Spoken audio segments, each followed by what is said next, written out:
Narito na naman tayo para sa isang nakakakilig at napaka-sweet na istorya nila Kalingap Edu at Viancy. Ay aking makilala. Para sa pagpapatuloy ng kanilang love story, tumungo na naman ang Kalingap team sa bahay nila Ate Viancy. Ito ay dahil may ibibigay na naman silang isang malaking sorpresa.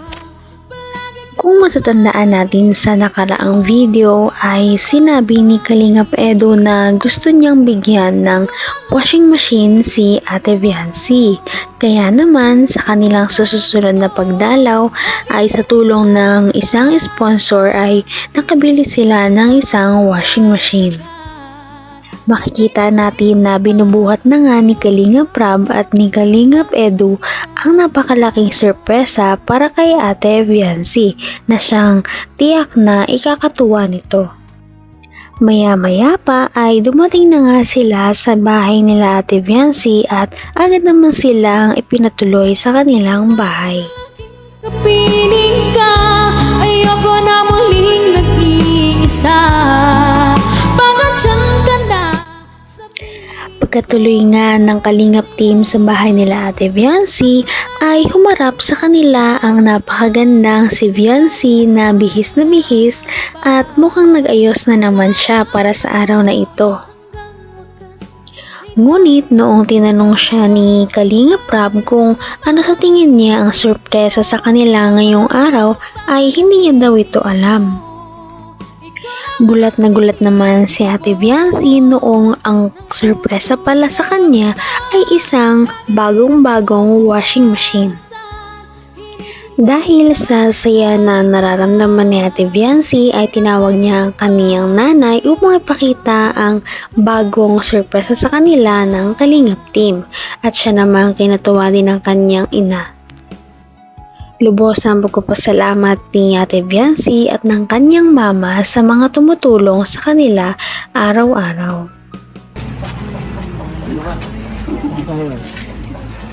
One, two, three. One, two, three.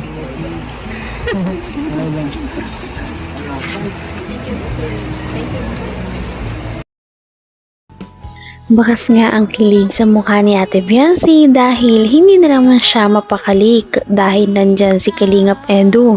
Tuloy-tuloy ang kanyang pamumula at pagngiti.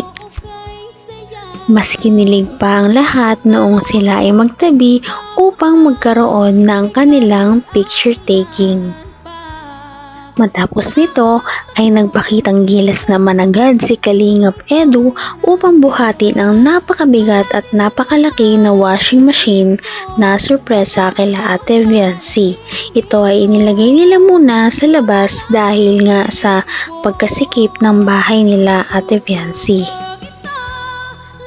Bilang pagpapasalamat ay kumuha muna si Viancy ng tubig upang ipainom sa mga nagbuhat, kay Kalingap Edu at sa iba pa.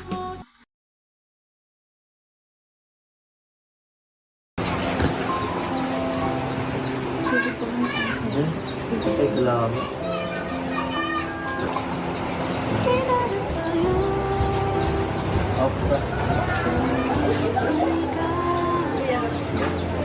Talagang napakabait talaga ni Ate Viancy at gusto niya talaga ang magbalik ng utang na loob kahit sa mga simpleng bagay lamang.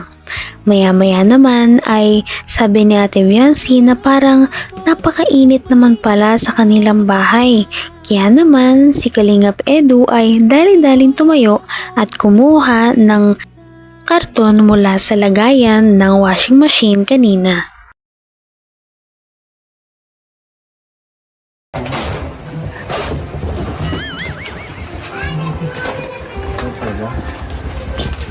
Imbis na lumamig ay parang mas lalong uminit ang paligid dahil sa sweetness ng dalawa.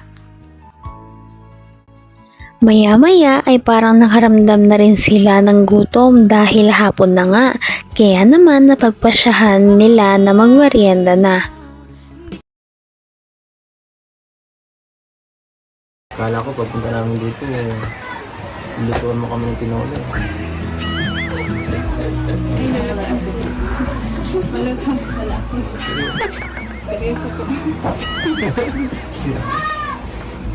tulungan pa kita eh. Ako lang si Rodel, sige. Bili ako ah. Magala.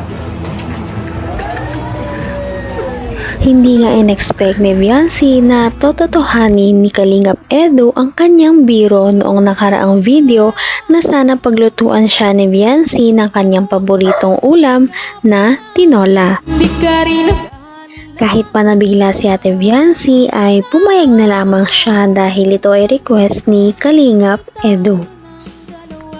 Habang wala pa si Kalingap Edu na bumili ng sayote ay inihanda na niya agad ang mga ingredients at simulan na itong lutuin. Hindi na ito importante. Lahat ako itong mga ingredients ito. Wala ito eh. Basta mahalaga. Ginuhos ko yung pagmamahal mo sa pagkain. Magiging masarap na yan.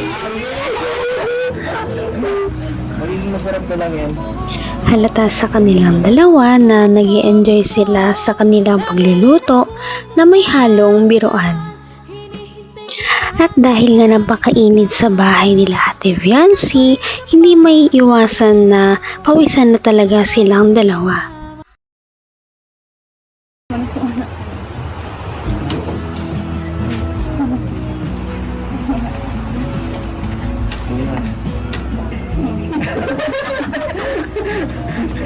Mula sa dito. Dito.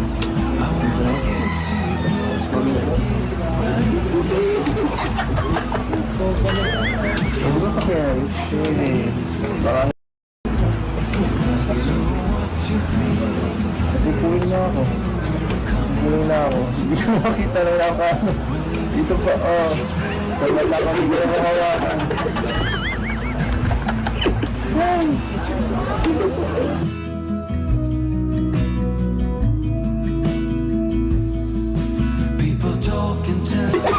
Talaga namang kinilig ang mga manonood dahil sa kanilang mga sweet moments. Nagpunasan pa talaga sila ng kanilang mga pawis. Napaka-cute talaga nilang tingnan at napakalakas ng kanilang chemistry. Dahil dito ay araw-araw silang trending at lagi hinahanap ng kanilang mga viewers. Maya-maya ay natawa sila dahil sabi ni Viancy na parang nadurog na nga ang sayote kakahalo ni Kalingap Edu. Parang hindi na lang ata si Ate Viancy ang nagpapanik at hindi mapakali ah. Parang si Kalingap Edu na rin.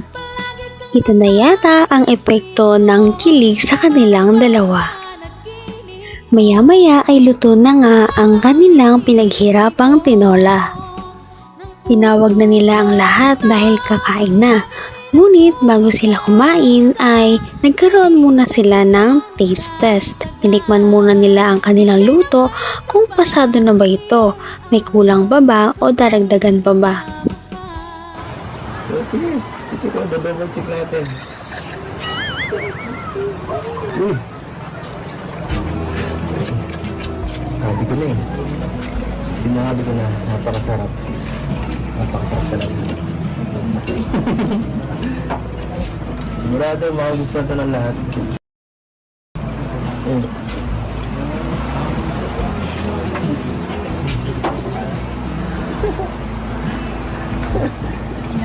Okay lang? Okay lang pala eh. Hindi masarap to. Hindi masarap. Masayang-masaya naman ang dalawa sa kinalabasan ng kanilang pagluluto ng tinola dahil ito naman daw ay masarap.